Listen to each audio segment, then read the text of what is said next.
এই যে আমার দুষ্টু হৃদয়ের মিষ্টি বন্ধু, সর্বপ্রথমে জানাই শুভ দীপাবলি এবং কালী পূজার অনেক অনেক প্রীতি, শুভেচ্ছা ও ভালোবাসা।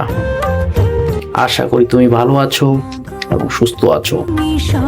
তুমি তো আমাকে SMS করবে না এবং শুভেচ্ছা বার্তাও পাঠাবে না, তাই সবার আগে আমি তোমাকে পাঠাচ্ছি আরো একবার শুভ কালী পূজা, দীপাবলি এবং ভাইফোঁটার অনেক অনেক অভিনন্দন এবং ভালোবাসা রইল।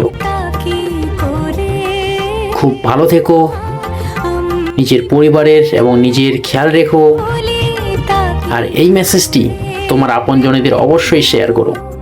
সেই আপনজনটা যদি আমিও হই, আমাকেও পাঠাতে পারো।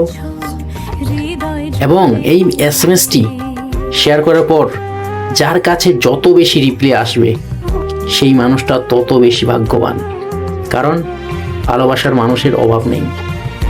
তাই ভালোবাসা শেয়ার করুন, ভালোবাসুন।